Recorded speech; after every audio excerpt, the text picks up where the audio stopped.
Everyone thinks the Amazfit GTR 4 is just a budget smartwatch with a big battery, but here's the thing, it might be the most sensible fitness watch to buy in 2026 because it nails the hard stuff that actually matters.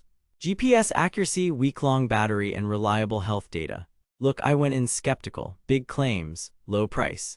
But after wearing it for 21 days straight, 2 full charge cycles, 9 outdoor workouts, and a bunch of stress tests in real-world conditions, I found something that doesn't match the usual hype cycle. The surprise wasn't just battery life, it was how consistently it performed when other watches flinched. Before we dive into what I discovered, quick heads up, if you're already curious and want the best current price, the link is below. But stick around because what I found might change how you think about this watch and save you from overpaying for features you won't use. Here's why I even picked this up. I'm the person who's done the Apple Watch thing. Great features, yes, but nightly charging killed me during a 10K training block and frequent travel. I've also tried a couple of so-called battery champs that fell apart the moment I turned on everything I actually use. Always on display, dual-band GPS, all notifications, sleep tracking. And I need a watch that can handle urban GPS, calls on the go, and strength workouts without babying it. The GTR 4 was my last-ditch attempt to get long battery without losing the smarts. Honestly, I expected compromises. I just didn't know where they'd hit hardest. First test, battery endurance. I ran this with 60% display brightness, always on display for 5 of the days, 24/7 heart rate, SpO2 spot checks, stress, sleep tracking, and notifications pulled from my phone. With 3 GPS runs and 2 strength sessions in the mix, I averaged 8 to 10 days on a single charge. Turn off AOD and it pushed past 12. Go hard on dual-band GPS every day and you're closer to 4 to 6. In accuracy GPS mode, I saw roughly 4% drain per hour. In balanced mode, it was closer to 2%. That aligns with Amazfit's claimed up to numbers, but more importantly, it was consistent.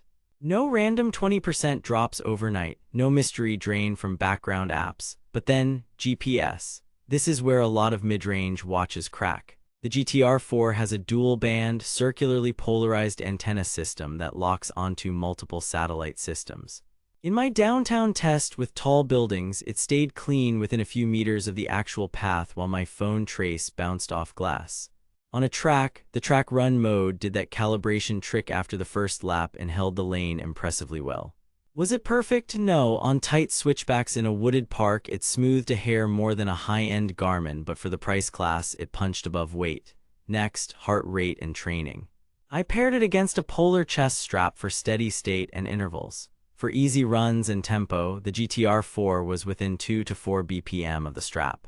During sharp intervals, it lagged by a beat for the first 5 to 8 seconds, then caught up. Strength training accuracy was solid. It auto-detected a bunch of movements and counted reps decently, though like every watch, form variations can throw it off. One tap measurement for HR, SpO2, stress in around 45 seconds became a legit daily check-in. And Zepp Coach gave surprisingly usable guidance for base building and rest days. But then we get to smart features. Bluetooth calling worked, and callers said I sounded clear enough for quick chats.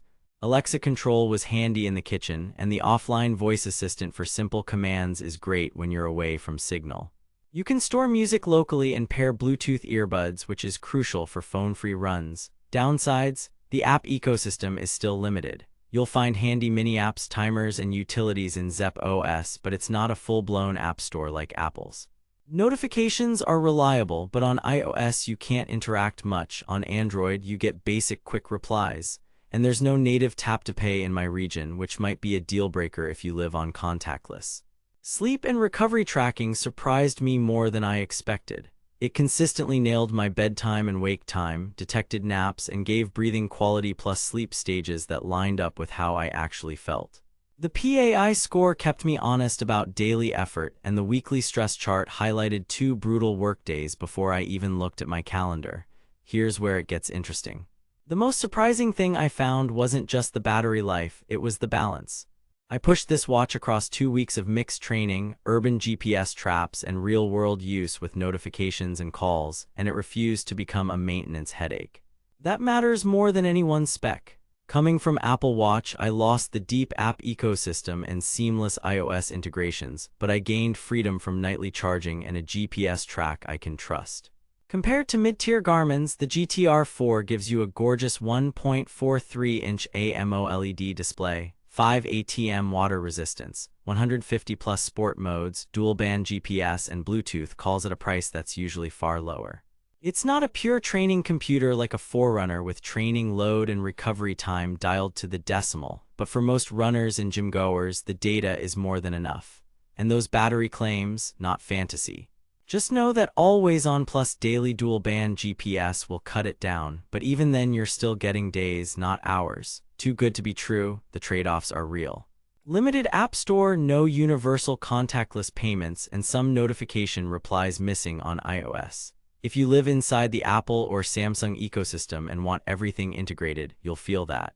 But if your priority is a dependable training watch that doesn't beg for a charger and doesn't turn your GPS tracks into spaghetti, this hits the sweet spot.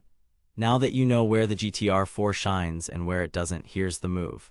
If long battery and trustworthy GPS are your bottlenecks, grab it while prices are still friendly. These dip and spike with sales, so check the link in the description for the best current deal. Bottom line.